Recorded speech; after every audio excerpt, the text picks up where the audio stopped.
You are watching TVP World from Budapest. We are at Budapest Forum, and I have a privilege of speaking here with Katalin Cseh, one of the founders of the Momentum Liberal Progressive Party. My name is Marcin Zaborowski, and I'm Europe editor at TVP World. Katalin, just thank you for sparing time and seeing us on this occasion. It's been a privilege to be here.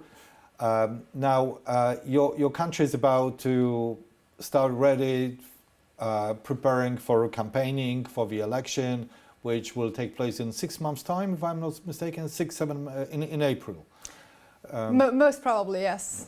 It's not a fixed date as we speak, but it's most likely. Okay. So very little time left of Orbán's regime, I hope. Yes, and the political scene is somehow not very clear to an outside observer. Basically, all of the opposition parties which we have known, including your own party, Momentum, is either not contesting the incoming election or is thinking whether they want to contest or not. And the party which is leading in the opinion polls is Tisa of Mr. Péter Magyar, who is unknown quantity to the parliament of Hungary, because it's not represented in the parliament, it's a new thing.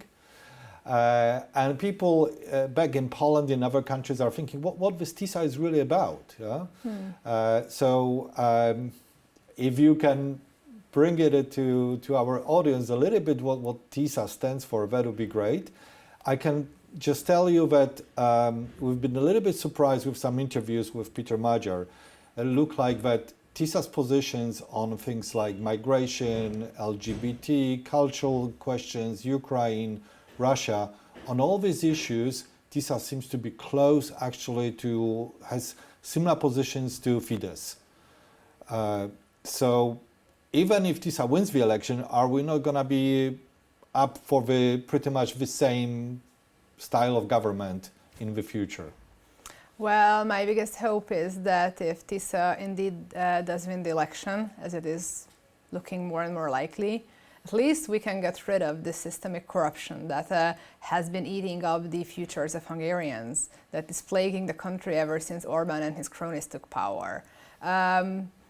Péter Magyar and myself might have different opinions on a lot of issues, like for instance on Ukraine, on the European Union, on LGBTQ rights, but where we share, I believe, a very strong foundation is the need to restore Hungary to be a democracy, to belong firmly to the Western transatlantic alliance, and to put those people who stole the money of Hungarians in front of a jury and get their trial and get their punishment. Hungary is now on a sliding scale away from being a democracy. If we would be applying to the EU today, we would not get accepted. And I think it's high time to turn this trend around, hopefully with a new government where not only one political voice will be represented, but that can be a cooperation of also other ideas. Okay, I wanted to ask you about attitudes towards Ukraine in Hungary.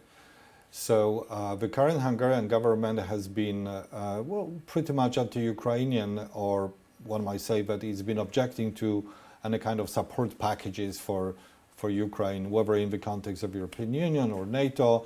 There have been consultations here going on with the society, which have been stirring the anti-Ukrainian sentiments. How genuine is this anti-Ukrainian feeling among the Ukrainians, among the Hungarians, and how much is it manufactured, in your view, by the government? You know, when I'm thinking of this issue, I can't help but come back in my memories to the first days of the war, when people were fleeing their homes only with a suitcase to the first safe point within reach to them. And a lot of people came to Hungary from Ukraine. I was also at the border helping them, then later moved on to the western part of Ukraine up until Lviv.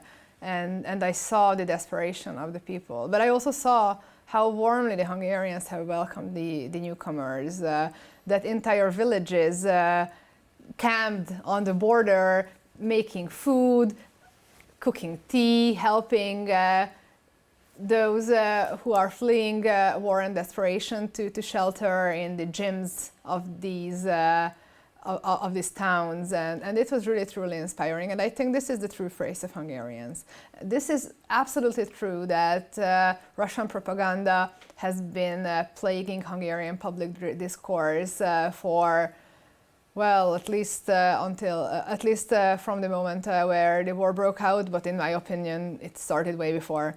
It's Russian propaganda, just it's broadcasted in the Hungarian public broadcaster. The same lies, the same disinformation about Ukrainians shooting at themselves, that Ukraine is guilty of being attacked, that Ukraine is not a real nation. Oh, these were all sentences that were said in Hungarian public media or in medias close to Orbán. I think that's a shame. And of course, it has an impact in a way. If you just walk around the streets in Budapest, you might see posters of President Zelensky, Ursula von der Leyen, and Péter Magyar next to each other. There is an anti-Ukrainian campaigning going on from public money. But still, I think deep down, we Hungarians, we know that we are the people who saw, or whose parents or grandparents saw, Soviet tanks raiding our streets. So I think we are just better than what the government projects us to be. And this is why I'm also so glad that I could take part in organizing the memory events on the day of the outbreak of the war in every year ever since that tragedy happened, to show also to Ukrainians that we are openly standing for them, for their right to defend themselves, for the right to arm themselves, and to fight for their freedom and safety. So, Mr. Péter Magyar, the head of the Tisa party, in an interview to a Polish Gazeta Wyborcza, which is the main daily in Poland, he claimed to be surprised with the position of Kiev towards the Hungarian minority in Zakarpattia, saying that basically that harsh position is discriminatory, and it leads to anti-Ukrainian sentiments in Hungary.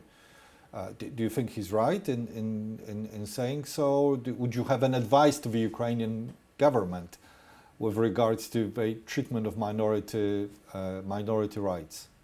Well, I agree that the situation of the Hungarian minority in Ukraine has to be and should be remedied as soon as possible. But I also think that the perfect vehicle for this is Ukraine's accession to the European Union, because in this process there are a lot of chapters to complete, a lot of legislation to be made, and there are very clear guiding lines and principles on how to advance minority rights within this framework. So in my opinion, also as a daughter of a Hungarian living in the minority part of Serbia, I would say that rights has to be preserved, rights has to be pushed forward with good diplomacy, with good relations between countries, and with the most easy method, really. Let Ukraine be a part of the EU, let this process take care of these problems and disadvantages, and let's open the borders yet again with Ukraine. That could also mean a better movement and better opportunities for those Hungarians who live in Ukraine. And one more thing that I really fail to understand. You are speaking about, of course, Mr. Magyar, but Mr. Orbán has used similar arguments on similar times.